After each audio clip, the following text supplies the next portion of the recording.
शाम ढलने के बाद इंदुमती थोड़ा खास बंठन कर और सजधज कर अपने पति नरेंद्र के कमरे में दाखिल हुई। उसने कमरे में कदम रखते ही पूछा, क्या हो रहा है? नरेंद्र उस वक्त बांग्ला भाषा की एक मासिक पत्रिका पढ़ रहा था।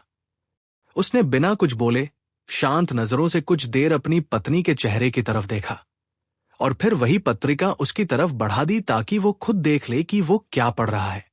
इंदुमती ने नरेंद्र के हाथ से पत्रिका ली और उसके खुले हुए पन्ने पर छपी अपनी पति की रचना पर नजर दौड़ाई।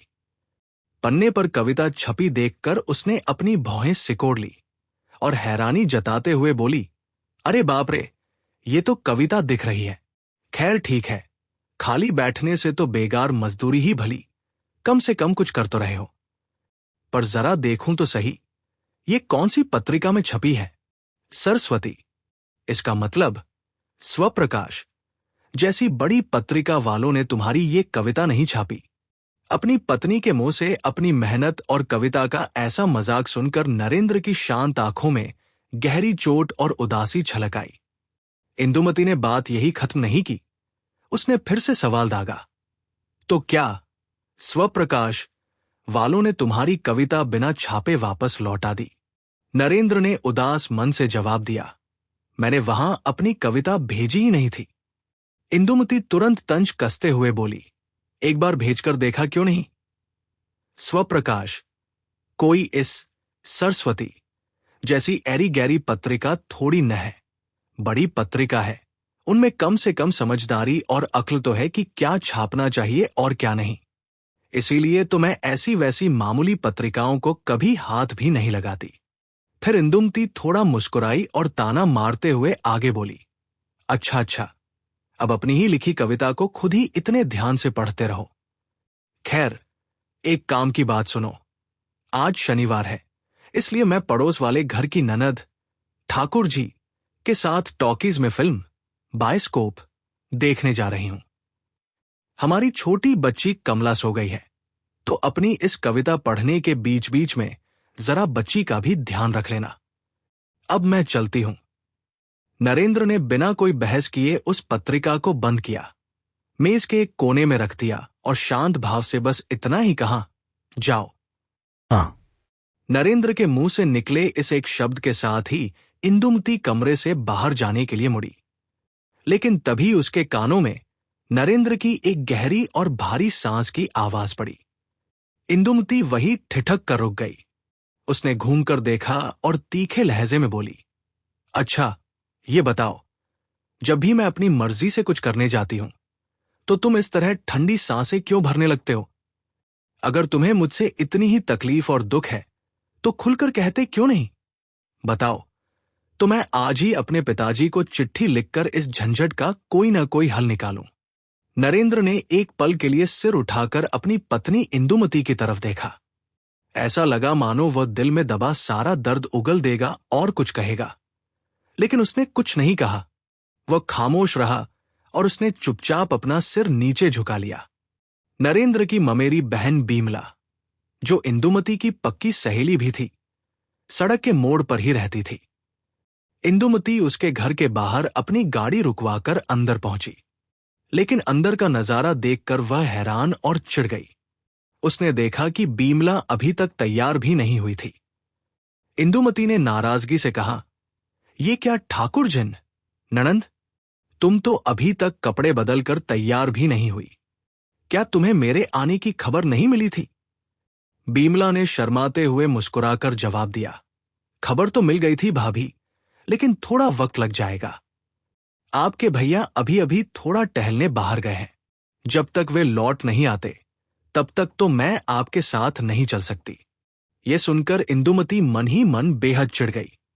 उसने ताना मारते हुए पूछा, अच्छा, तो क्या तुम्हें अभी तक अपने मालिक की इजाजत नहीं मिली है? बीमला के सुंदर चेहरे पर एक प्यारी और मीठी मुस्कान फैल गई।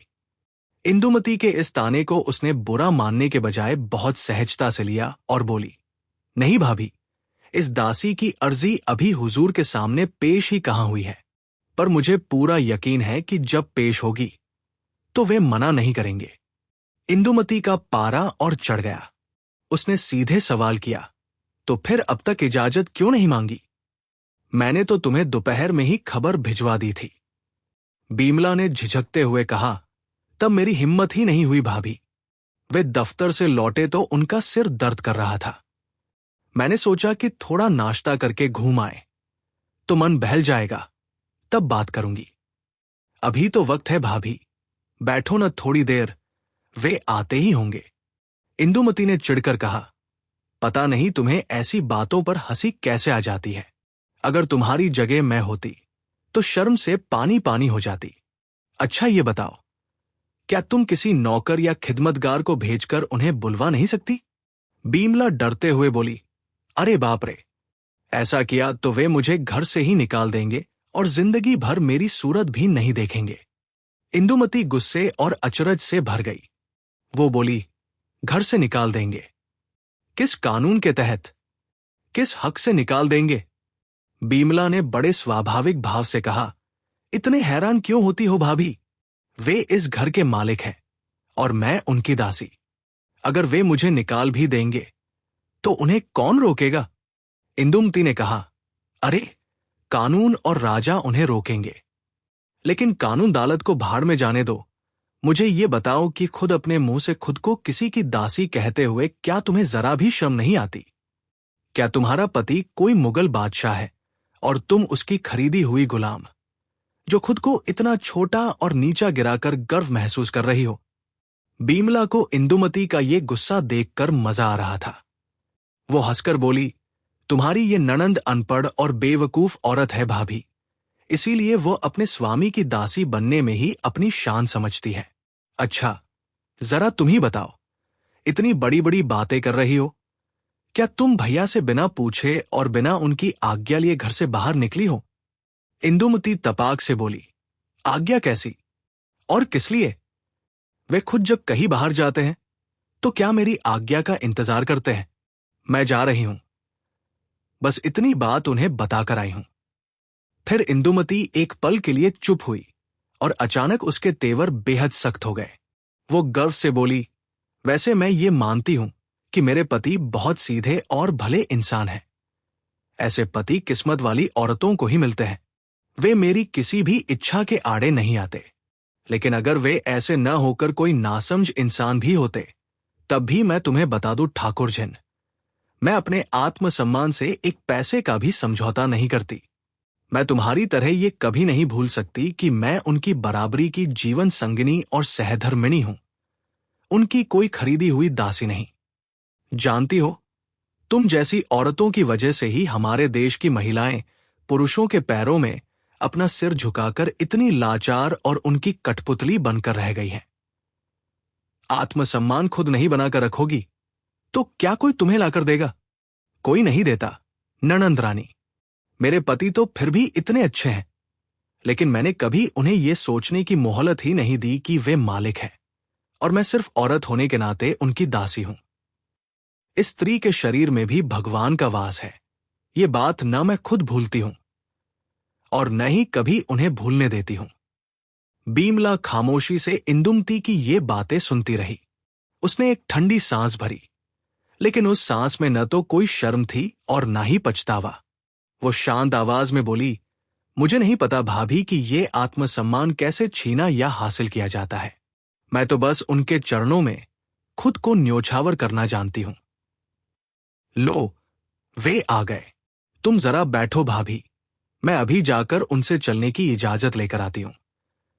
इतना कहकर बीमला अचानक मन ही मन थोड़ा मुस्कुराई और तेजी से कमरे से बाहर चली गई।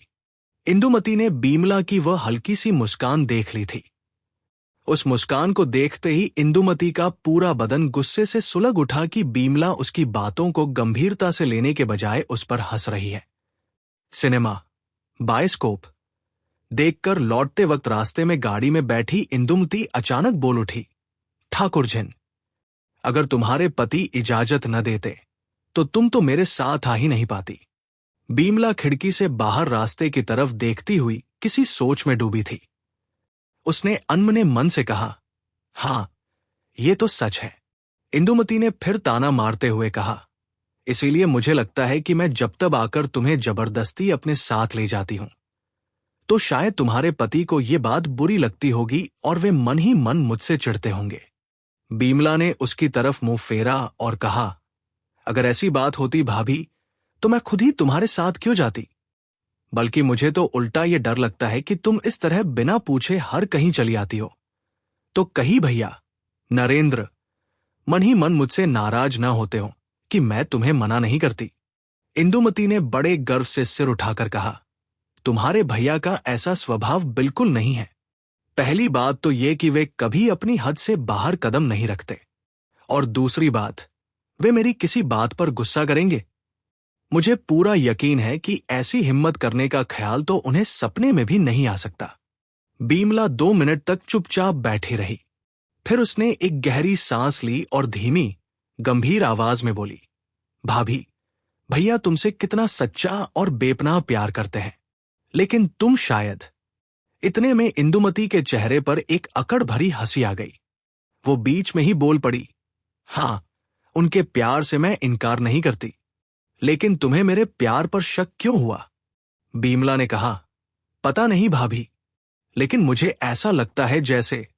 इंदुमती तुरंत बोल उठी, तुम्हें ऐसा क्यों लगता है? जानती हो, क्योंकि तुम्हारे जैसे किसी के पैरों में गिरकर घुटने टेककर प्यार जताना मुझे नहीं आता। और ईश्वर करे मेरा प्यार कभी मेरे नारी सम्मान और स्वाभिमान को लांघ कर आगे न बढ़े। जो प्यार मेरी अपनी आजादी और वजूद को ही मिटा दे, ऐसे प्यार से तो मैं दिल से नफरत करती हूं। इंदुमती की ये कड़वी और बेरहम बात सुनकर बीमला अंदर तक सिहर उठी। गाड़ी में 1-2 मिनट सन्नाटा छाया रहा। फिर इंदुमती ने खुद ही चुप्पी तोड़ते हुए कहा, कुछ बोलती क्यों नहीं? क्या सोचने लगी? बीमला ने कहा, कुछ नहीं भाभी, बस यही दुआ करती हूं कि भैया तुमसे जिंदगी भर ऐसा ही प्यार करते रहें।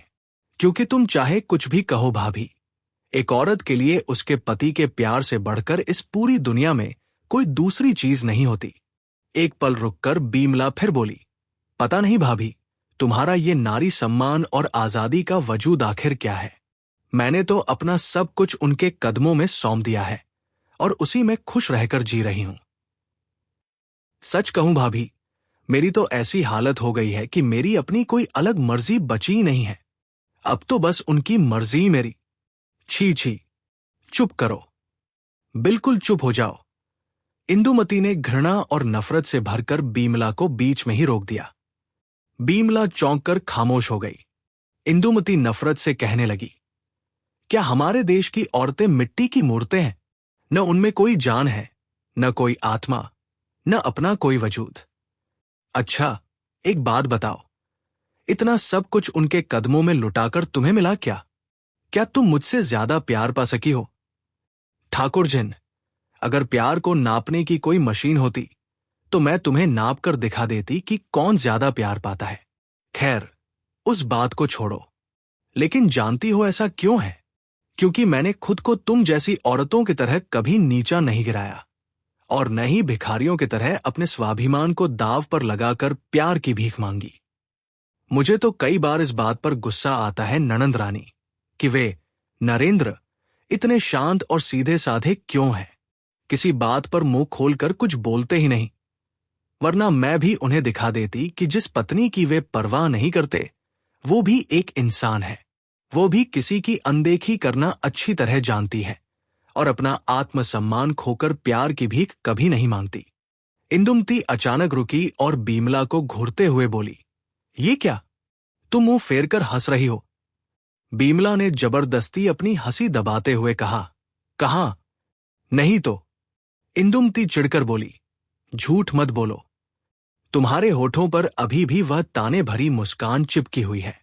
इस बार बीमला अपनी हंसी रोक नहीं पाई और हंसते हुए बोली, तुम्हारी बातें सुनकर हंसी आ गई भाभी।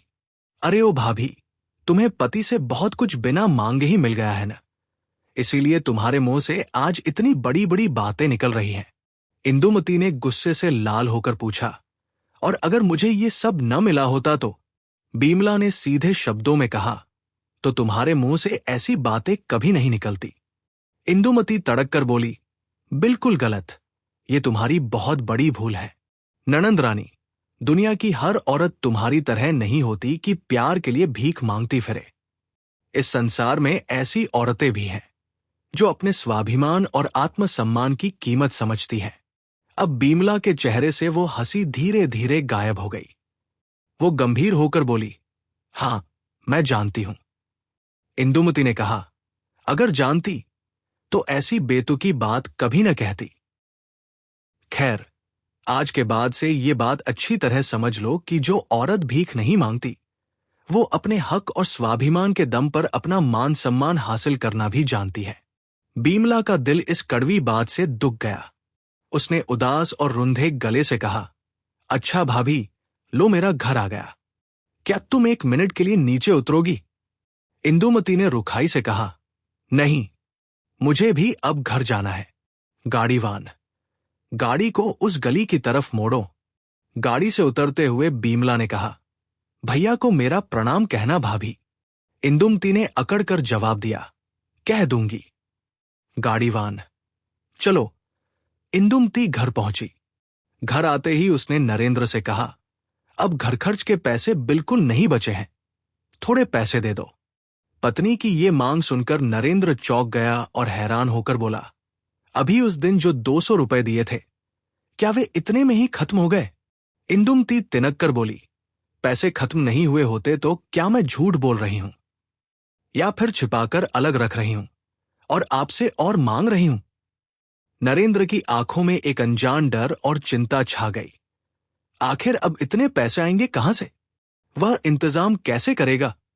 नरेंद्र के चेहरे के इस भाव को इंदुमती ने देखा तो सही, लेकिन उसका गलत मतलब निकाल लिया।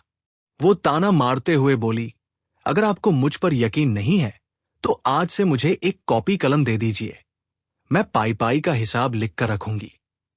या फिर एक काम कीजिए, घर खर्च का सारा पैसा अपने ही हाथ में रखिए। इससे आपके मन में कोई डर या शक नहीं रहेगा और मैं भी इस रोज रोज के शक और शर्मिंदगी से बच जाऊंगी। इतना कहते हुए इंदुमती ने अपने पति के चेहरे को गौर से देखा। नरेंद्र के चेहरे पर चिंता और दर्द की छाया और ज्यादा गहरी हो गई थी। नरेंद्र ने धीमी और शांत आवाज में कहा, मैं तुम पर शक नहीं कर रहा हूं इंदु, लेकिन क्या?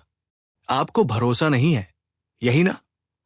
इंदुमती ने बात काटते हुए कहा, अच्छा ठीक है, मैं जा रही हूं। जितनी जल्दी हो सके पूरे खर्च का हिसाब लिख कर लाती हूं। उफ, कैसी किस्मत पाई है मैंने, क्या सुख का घर-बार मिला है मुझे। इतना कहकर वो गुस्से में पैर पटकते हुए कमरे से बाहर चली गई। लेकिन अगले ही पल वो फिर वापस लौट आई और गुस्से में बोली, पर मैं क्यों हिसाब लिखने जाऊं? किस लिए लिखूं? क्या मैं झूठ बोलती हूं? अभी उस दिन मेरी ममेरी बहन की शादी में कपड़े और सामान लेने में 50 रुपए से ऊपर लग गए। कमला के 2 चप्पलों की कीमत 12 रुपए हुई। उस दिन सिनेमा, बायोस्कोप देखने में 10-12 रुपए खर्च हो गए। अब खुद ही जोड़कर देख लीजिए कि बाकी बचता ही कितना है। इस सब के बाद क्या ये 10-15 दिन का घर खर्च इतना ज्यादा हो गया जो आपकी आंखें अचरज से फटी की फटी रह गई? मेरे भैया के घर में तो महीने में 700-800 रुपए में भी गुजारा नहीं होता। मैं सच कह रही हूं। अगर आप रोज रोज ऐसे ही करेंगे तो मैं इस घर में एक दिन भी नहीं टिक सकती। इससे तो बेहतर है कि आप साफ साफ कह दीजिए कि मेरे भैया का तबादला मेदिनीपुर हो गया है, तो मैं बच्ची को लेकर अपने मायके चली जाऊं। कम से कम मुझे तो शांति मिलेगी और आप भी अपनी बला से बच जाएंगे। नरेंद्र काफी देर तक अपना सिर झुकाए खड़ा रहा। फिर उसने उदास चेहरा उठाकर कहा, फिलहाल इस वक्त तो पैसे नहीं हो पाएंगे। देखता हूं, अगर शाम तक कहीं से कुछ इंतजाम हो सके तो। इंदुमती चिल्लाकर बोली, क्या मतलब? अगर शाम तक इंतजाम नहीं हुआ तो क्या हम सब भूखे पेट रहें? देखिए, मैं कल ही मेदिनीपुर अपने मायके चली जाऊंगी। लेकिन आप भी एक काम कीजिए, ये दलाली का छोटा मोटा कारोबार छोड़िए और मेरे भैया से कहकर कोई ढंग की नौकरी ढूंढ लीजिए। उससे कम से कम आने वाला भविष्य तो सुधरेगा। जो काम आपके बस का नहीं है उसमें हाथ डालकर न तो खुद को बर्बाद कीजिए और नहीं मुझे तबाही के रास्ते पर धकेलिए। नरेंद्र के पास इस बात का कोई जवाब नहीं था। वो चुपचाप खड़ा रहा। इंदुमती अभी कुछ और कड़वी बातें कहने ही वाली थी कि तभी नौकर ने आकर खबर दी कि शंभू बाबू आए हैं। अगले ही पल बाहर किसी के जूतों की आहट सुनाई दी। इंदुमती तुरंत बगल वाले दरवाजे की तरफ हटी और पर्दे के पीछे जाकर छिपकर खड़े हो गई। ये शंभू बाबू असल में एक बड़े साहूकार थे। नरेंद्र के पिता अपनी जिंदगी में उनसे बहुत सारा कर्ज ले चुके थे और कर्ज चुकाए बिना ही उनका देहांत हो गया था। इसलिए शंभू बाबू अक्सर अपने पैसे मांगने नरेंद्र के पास आ जाया करते थे। आज भी वे तकादा करने ही आए थे। शंभू बाबू बहुत कम और धीमी आवाज में बोलने वाले इंसान थे। उन्होंने बैठकर बड़े ही शांत लहजे में ऐसी दो चार चुभती हुई बातें कहीं जिन्हें दोबारा सुनने से पहले कोई भी गैरतमंद इंसान शर्म से अपना सिर झुका ले। जब शंभू बाबू तकादा करके चले गए तो इंदुमती पर्दे के पीछे से निकलकर एक बार फिर नरेंद्र के सामने आकर खड़ी हो गई। उसने पूछा, ये कौन थे? नरेंद्र ने कहा, शंभू बाबू। और आगे किस लिए आए थे? इंदुमती ने पूछा। उन्हें कुछ पैसे लेने थे, वही मांगने आए थे। इंदुमती बोली, वो तो मैं समझ ही गई थी, लेकिन तुमने उनसे कर्ज लिया ही क्यों था? नरेंद्र ने बात संभालते हुए जवाब दिया, मैंने नहीं लिया था। बाबूजी, पिताजी अचानक गुजर गए, इसलिए। इंदुमती बेहद सख्त और कड़े लहजे में बोली, तो क्या तुम्हारे पिता पूरे शहर का कर्ज अपने सिर पर लाद कर मरे थे? अब इस कर्ज को चुकाएगा कौन? तुम किस तरकीब से इसे चुकाओगे? जरा मैं भी सुनूं। एक सांस में दागे गए इन इतने सारे तीखे सवालों का जवाब देना नरेंद्र के लिए मुमकिन नहीं था। इंदुमती ने उसके जवाब का इंतजार भी नहीं किया और तुरंत बोली, चलो ठीक है, तुम्हारे पिता अचानक गुजर गए, लेकिन तुमने तो अचानक शादी नहीं की थी।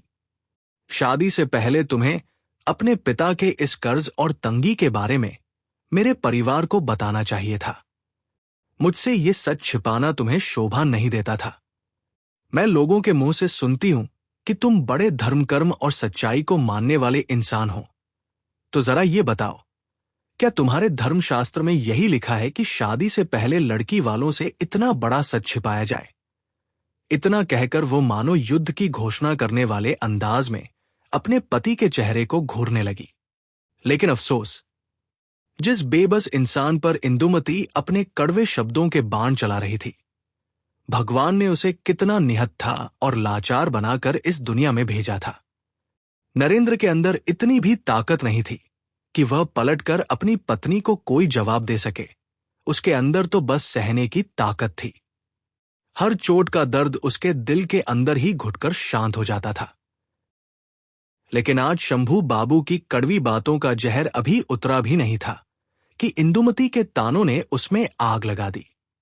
सहते सहते आज नरेंद्र के धीरज का बांध टूट गया। उसने पहली बार पलटकर एक सख्त बात कहने के लिए अपना मुंह खोला, लेकिन वह अपनी बात पूरी नहीं कर सका। एक लाचार इंसान का गुस्सा उठते ही ताश के पत्तों की तरह ढह गया। नरेंद्र बस बहुत धीमी और कमजोर आवाज में इतना ही बोल पाया, मेरे पिताजी के बारे में क्या तुम्हारा इस तरह बोलना ठीक है? इंदुमती तड़क कर बोली, हाँ, बिल्कुल ठीक नहीं है, लेकिन क्या सही है और क्या गलत, ये फैसला करने के लिए मैंने तुमसे नहीं कहा। तुमने अपने परिवार के इन सब कर्जों और झंझटों के बारे में शादी से पहले मेरे पिताजी को साफ साफ क्यों नहीं बताया? नरेंद्र ने रुंधे गले से कहा, मैंने कुछ भी नहीं छिपाया था इंदु। और वैसे भी शंभू बाबू मेरे पिताजी के बचपन के दोस्त थे। वे हमारे घर की पूरी माली हालत पहले से ही जानते थे। इंदुमती ने तुरंत कटुता से कहा, अगर ऐसी बात है तो इसका सीधा मतलब यही हुआ कि सब कुछ जानते बूझते हुए भी मेरे पिताजी ने मुझे जानबूझकर कुएं में ढकेल दिया। ये सुनते ही असह्य दर्द और अचरज से नरेंद्र सन्न रह गया। वह चुपचाप अपनी पत्नी को देखता रहा और फिर उसने अपना सिर नीचा कर लिया। उसे समझ ही नहीं आ रहा था कि उसकी पत्नी का ये गुस्सा सचमुच का है या फिर ये सिर्फ झगड़ा करने का एक बहाना भर है। यहां इस पूरी बात की असल वजह को समझना जरूरी है। एक वक्त था जब दोनों परिवार बहुत सालों तक आसपास ही पड़ोसियों की तरह रहते थे। उसी दौरान नरेंद्र और इंदुमती की शादी की बात पक्की हो गई थी। लेकिन अचानक इंदुमती के पिता का इरादा बदल गया। वे अपनी बेटी को थोड़ा बड़ा होने तक पढ़ाना लिखना चाहते थे, इसलिए उन्होंने शादी का ये रिश्ता तोड़ दिया। कई सालों बाद जब इंदुमती 18 साल की हो गई और शादी की बात दोबारा उठी, तो उसके परिवार को कोलकाता लौटकर पता चला कि नरेंद्र के पिता का देहांत हो चुका है और घर की माली हालत बहुत बिगड़ चुकी है। उस वक्त इंदुमती के माँ बाप इस शादी के बिल्कुल खिलाफ थे, लेकिन इंदुमती नरेंद्र को बहुत पसंद करती थी और शादी उसी से करने की जिद पर अड़ी थी। अपनी पढ़ी लिखी और समझदार बेटी की जिद के आगे मजबूर होकर ही उसके माता पिता इस शादी के लिए तैयार हुए थे। अब नरेंद्र सोचने लगा कि इतनी पुरानी और साफ बातें क्या इंदुमती सचमुच इतनी जल्दी भूल गई है, या फिर किसी झूठे घमंड में अंधी होकर उसने जो खुद को धोखे में रखा था, उसी का पछतावा और जलन अब उसे अंदर ही अंदर दिन रात जला रही है। नरेंद्र कुछ भी तय नहीं कर पाया और गुमसुम सा सिर झुकाए बैठा रहा। अपने उस खामोश और सिर झुकाए खड़े पति को इंदुमती ने कुछ पल देखा और फिर बिना एक शब्द बोले कमरे से बाहर चली गई। वह ऐसे तो पहले भी कई बार गुस्से में बाहर गई थी, लेकिन आज अचानक नरेंद्र को लगा जैसे इंदुमती ने जानबूझकर उसके दिल के सबसे दुखते और नाजुक हिस्से पर अपना पैर पूरी ताकत से रौंद दिया हो और बाहर निकल गई हो। नरेंद्र ने एक बार सिर उठाकर पत्नी के उन कड़े कदमों को जाते हुए देखा। जब वो नजरों से ओझल हो गई तो उसने एक बहुत ही गहरी सांस ली और बेजान होकर वहीं बिस्तर पर गिर पड़ा। आज जिंदगी में पहली बार उसके मन में ये ख्याल आया कि सब कुछ झूठा है, सब एक छलावा है। ये गृहस्थी, पत्नी, बेटी, प्यार मोहब्बत, सब कुछ एक पल में उसके सामने रेगिस्तान के मृगत तृष्णा की तरह उड़कर गायब हो गया। भैया! अचानक आई इस आवाज पर नरेंद्र ने आंखें खोली। कौन? बीमला। आप बहन? बैठ। नरेंद्र बिस्तर पर उठकर बैठ गया। उसके होठों के कोनों पर जो उदासी और दर्द का निशान था, वो बीमला की नजरों से छिप न सका। नरेंद्र ने सहलाते हुए पूछा, बहुत दिनों से तुझे देखा नहीं बहन, तू ठीक तो है ना? बीमला की आंखें आंसुओं से भर आई। वो धीरे धीरे बिस्तर के किनारे आकर बैठी और बोली, भैया, तुमने अपनी इस बीमारी और तबीयत खराब होने की खबर मुझे इतने दिनों से क्यों नहीं दी? नरेंद्र ने टालते हुए कहा, अरे वैसी कोई बड़ी बीमारी नहीं है बहन, बस वही सीने का पुराना दर्द थोड़ा। बीमला ने अपने हाथ से आंख का एक आंसू पोंछा और कहा, थोड़ा ही तो है, तुम ठीक से उठकर बैठ भी नहीं पा रहे हो। डॉक्टर ने क्या कहा? डॉक्टर को बुलाकर क्या करेंगे बहन, ये तो अपने आप ही ठीक हो जाएगा। बीमला चौंक कर बोली, तुमने अभी तक डॉक्टर को भी नहीं दिखाया, कितने दिन हो गए तुम्हें ऐसे पड़े हुए? नरेंद्र ने हल्की सी उदास मुस्कान के साथ कहा, कितने दिन? यही कोई 4-5 दिन हुए होंगे बहन, लगभग 7 दिन मान ले। 7 दिन? इसका मतलब भाभी, इंदुमती ये सब देखकर ही अपने मायके गई है? मला ने हैरान होकर पूछा। नरेंद्र ने अपनी पत्नी का बचाव करते हुए तुरंत कहा, नहीं, वो देखकर नहीं गई होगी। मेरी बीमारी का उसे अंदाजा ही नहीं हुआ होगा। उसके जाने वाले दिन भी तो मैं उठकर बाहर जाकर बैठा ही हुआ था। नहीं बहन, चाहे कितना भी गुस्सा क्यों न हो, क्या कोई औरत अपने बीमार पति को ऐसे छोड़कर जा सकती है? बीमला ने उदास होकर पूछा। इसका मतलब भाभी सचमुच आपसे गुस्सा होकर मायके चली गई है? नरेंद्र ने तुरंत इंदुमती की तरफदारी करते हुए कहा, नहीं, गुस्सा नहीं, दुख दर्द और कितनी गरीबी झेलनी पड़ रही है उसे, जानती है ना? उन लोगों को ऐसी तंगी और अभाव सहने की आदत नहीं है। और फिर इंदु की खुद की तबीयत भी इन दिनों बहुत खराब चल रही है। वरना तुम ही बताओ, अगर वो मेरी बीमारी को समझ पाती तो क्या कभी ऐसे गुस्सा होकर जा सकती थी? बीमला ने अपने आंखों के आंसुओं को रोकते हुए कड़े और दुखी लहजे में कहा, जा क्यों नहीं सकती भैया? हम औरतों से कुछ भी हो सकता है, हमारे लिए कोई काम नामुमकिन नहीं है। वरना जब तक इंसान बीमारी में बिस्तर पर न पड़ जाए, तब तक क्या किसी को उसकी तकलीफ दिखाई नहीं देती? भोला, पालकी आ गई क्या? घर के नौकर भोला ने बाहर से आवाज दी। मालिक, पालकी लाने भेजा है, आती ही होगी। नरेंद्र ने बीमला को देखा और कहा, अरे बीमला, तू क्या अभी चली जाएगी? अभी तो शाम भी नहीं हुई है, थोड़ी देर और बैठना। बीमला ने कहा, नहीं भैया, शाम ढलते ही ठंडी हवा और ओस लगने लगेगी, जो तुम्हारी तबीयत के लिए ठीक नहीं है। भोला, पालकी को बिल्कुल घर के अंदर तक ले आना। नरेंद्र ने हैरान होकर पूछा, अंदर क्यों बीमला? बीमला बोली, अंदर तक लाना ही ठीक रहेगा भैया। इस सीने के दर्द में तुम्हें पैदल चलकर बाहर तक जाने में बहुत तकलीफ होगी। नरेंद्र चौंक कर बोला, क्या तू मुझे अपने घर ले जा रही है? अरे पगली, ये कैसी बेवकूफी कर रही है? जरा सा दर्द ही तो है, इसके लिए इतना बड़ा हंगामा करने की क्या जरूरत है? ये तो मुझे अक्सर होता रहता है और अपने आप ठीक भी हो जाता है। बीमला की आंखें फिर भर आईं। उसने कहा, ठीक होता है तो होने दो भैया, लेकिन मेरे पास सिर्फ एक ही भाई है। अगर तुम्हें कुछ हो गया तो मुझे दूसरा भाई कहां से मिलेगा? लो, पालकी आ गई। ये गरम शॉल अच्छे से अपने पूरे शरीर पर लपेट लो। भोला, पालकी को थोड़ा और आगे बढ़ाओ। नहीं भैया, इस वक्त अगर तुम्हें अपनी आंखों के सामने रखकर देखभाल न करूं तो मुझे एक पल के लिए भी चैन नहीं मिलेगा। नरेंद्र ने एक ठंडी सांस ली और बोला, अगर मुझे पहले से पता होता कि तुम मुझे जबरदस्ती अपने घर ले जाने के लिए आई है तो कसम से मैं तुझे अपनी बीमारी की खबर ही नहीं लगने देता। बीमला ने नरेंद्र के उदास चेहरे की तरफ देखा और रुंधे गले से बोली, भैया, अपनी ये बातें अपने पास ही रखो, मुझे मत सुनाओ।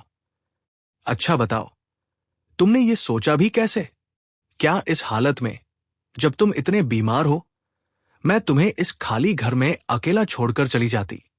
सच सच बताओ, क्या ऐसा करना मेरे लिए मुमकिन था? नरेंद्र ने हार मानते हुए एक गहरी सांस छोड़ी और कहा, अच्छा ठीक है, तो फिर चल। चलते चलते बीमला ने कहा, भैया, एक काम करती हूं, आज रात को ही भाभी को मेदिनीपुर एक तार टेलीग्राम भिजवा देती हूं, ताकि वे कल सुबह की पहली ट्रेन से तुरंत वापस आ जाएं। ये सुनते ही नरेंद्र घबरा गया और झट से बोला, नहीं नहीं बीमला, तार भेजने की कोई जरूरत नहीं है। बीमला ने पूछा, क्यों जरूरत नहीं है?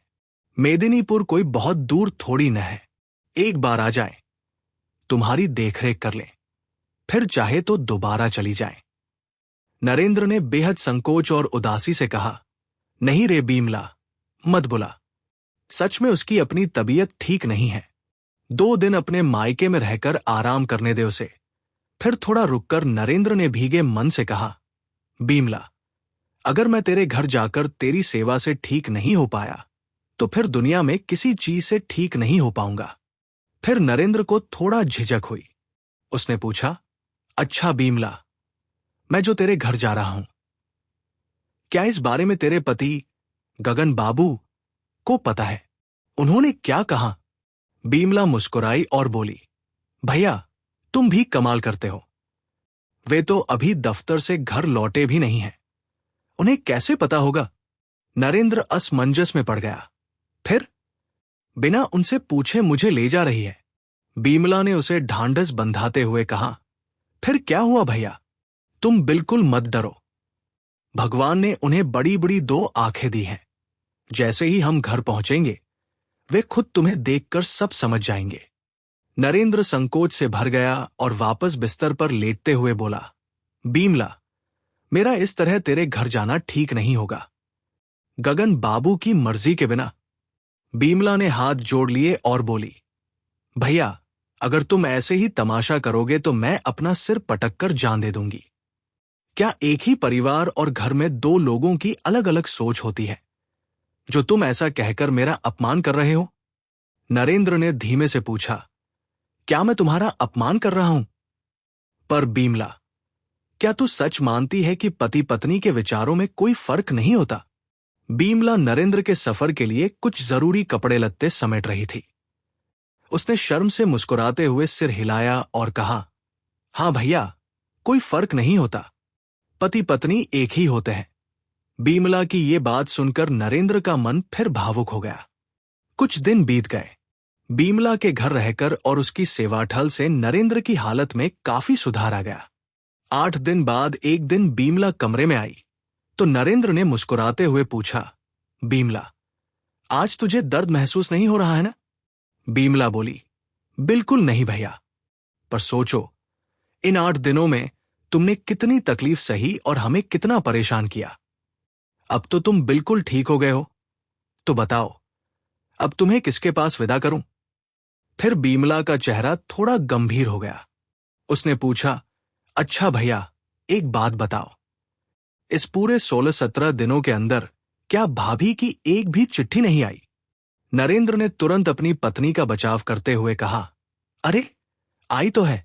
जब वह वहां पहुंची थी तब खबर देने के लिए एक चिट्ठी भेजी थी और कल ही तो मुझे उनकी एक और चिट्ठी मिली है। उल्टा मैं ही बीमारी की वजह से उन्हें कोई जवाब नहीं दे पाया। बहन, बीमला ने अपना मुंह बनाकर खामोशी से नरेंद्र की तरफ देखा। नरेंद्र थोड़ा झिझकते हुए और शर्मिंदा होकर आगे बोलने लगा, दरअसल जब से इंदु मायके पहुंची है उसकी तबीयत ठीक नहीं चल रही है। सर्दी खांसी हो गई है और परसों तो हल्का बुखार भी आ गया था। बेचारी इतनी बीमार होने के बाद भी मुझे चिट्ठी लिखना नहीं भूली। बीमला ने सीधे सवाल किया, इसीलिए आज तुमने वहां पैसे भिजवाए हैं? नरेंद्र और ज्यादा लज्जित हो गया। उसने नजरें झुकाकर कहा, अब क्या करूं बहन, उसके पास हाथ में एक भी पैसा नहीं बचा था। और फिर उसके घर के पास ही कोई बड़ा मेला लगा हुआ है। उसने लिखा है कि मेला खत्म होते ही वो वापस आ जाएगी। अच्छा ये बताओ, क्या उसने तुम्हें कोई चिट्ठी पत्री नहीं लिखी? बीमला ने कड़वे लहजे में कहा, हाँ, क्यों नहीं लिखी? कल मुझे भी उनकी 4 पन्नों की लंबी चौड़ी चिट्ठी मिली है। नरेंद्र ने उत्सुक होकर पूछा, अच्छा तुझे भी चिट्ठी मिली? तो फिर तूने उसका कोई जवाब लिखा? बीमला ने तंज कसते हुए कहा, तुम डरो मत भैया, मैं उस चिट्ठी के जवाब में तुम्हारी बीमारी की बात बिल्कुल नहीं लिखूंगी। मेरे पास इतना फालतू वक्त नहीं है कि मैं उनके नखरों में अपना समय बर्बाद करूं। इतना कहकर बीमला गुस्से में कमरे से बाहर निकल गई। शाम ढलने को थी। खुले हुए कमरे की खिड़की से बाहर दिखते लाल आसमान की तरफ नरेंद्र शांत नजरों से ताक रहा था। तभी बीमला कमरे में दाखिल हुई और बोली, चुपचाप क्या सोच रहे हो भैया? नरेंद्र ने उसकी तरफ मुंह मोड़ा और दुलार से कहा, कुछ सोच नहीं रहा हूं बहन, बस दिल ही दिल में तुझे ढेर सारा आशीर्वाद दे रहा था कि तू जिंदगी भर ऐसे ही खुशियों और सुख से भरी रहे। बीमला धीरे से नरेंद्र के पास आई, उसके पैरों की धूल छूकर अपने माथे से लगाई और पास रखी एक कुर्सी पर बैठ गई। नरेंद्र ने प्यार से पूछा, अच्छा बीमला, एक बात बता, दोपहर को तू मुझसे इतनी नाराज होकर क्यों चली गई थी? बीमला बोली, क्योंकि मैं अन्याय बर्दाश्त नहीं कर सकती भैया। तुम क्यों बार बार उनके आगे? नरेंद्र ने बात काटते हुए समझाया, अरे इंदु की नजर से भी तो एक बार सोच कर देख बहन, मैं उसे कभी खुश रख ही नहीं पाया। बीमला ने तुरंत कहा, खुश रहने की समझ और काबिलियत भी तो होनी चाहिए भैया। उन्हें जो पति मिला है, ऐसा प्यार और इज्जत कितनी औरतों को नसीब होती है। लेकिन किस्मत और सौभाग्य को तो सिर आंखों पर बैठाया जाता है। वरना बात पूरी होने से पहले ही बीमला को लगा कि वो भाभी के खिलाफ कुछ ज्यादा ही बोल गई, इसलिए उसने शर्म से अपना सिर नीचा कर लिया। नरेंद्र ने अपनी बहन को बड़े प्यार और स्नेह से देखा। कुछ पल बाद उसने कहा, बीमला, शर्मा मत बहन, सच सच बता, क्या तू कभी अपने पति से झगड़ा नहीं करती? बीमला चौंक कर बोली, क्या उन्होंने, गगन बाबू ने तुमसे कुछ कहा है? वे तो कहेंगे ही। नरेंद्र धीमे से मुस्कुराया और बोला, नहीं नहीं, गगन बाबू ने मुझसे कुछ नहीं कहा, मैं तो बस अपनी मर्जी से तुझसे पूछ रहा हूं। बीमला का चेहरा शर्म से लाल हो गया। उसने सिर उठाकर कहा, तुम पुरुषों से भला कोई झगड़े में जीत सकता है क्या? आखिर में तो हाथ पैर जोड़कर। तभी अचानक दरवाजे की तरफ नजर पड़ते ही बीमला रुक गई और बोली, अरे वहां दरवाजे पर कौन खड़ा है? बाहर से एक हंसी भरी आवाज आई, मैं हूं, मैं, गगन। रुक क्यों गई बीमला? अपनी बात पूरी करो ना। कि झगड़ा करके किसके हाथ पैर जोड़ने पड़ते हैं। बीमला का चेहरा शर्म से और लाल हो गया। उसने नकली गुस्सा दिखाते हुए अपनी हंसी दबाई और बोली, जाओ जी। जो इंसान छिप छिप कर बातें सुनता है, मैं उसकी बात का कोई जवाब नहीं देती। इतना कहकर वो तेजी से कमरे से बाहर भाग गई। गगन बाबू कमरे में आए। नरेंद्र ने एक सुख की सांस ली और तकिए के सहारे टेक लगाकर बैठ गया। गगन बाबू ने हालचाल पूछते हुए कहा, हाँ भाई नरेंद्र, अब इस वक्त तबीयत कैसी है आपकी? नरेंद्र ने मुस्कुराकर कहा, अब तो मैं बिल्कुल ठीक हो गया हूं भाई। अब मुझे विदा दीजिए और अपने घर जाने की इजाजत दीजिए। गगन बाबू बोले, विदा ले रहे हैं? इतनी जल्दी भी क्या है भाई, 2-4 दिन और रुक जाइए।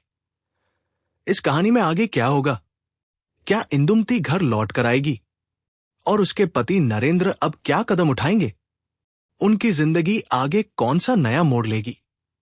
इन सारे सवालों के जवाब जानने के लिए कल तक हमारे साथ बने रहिए।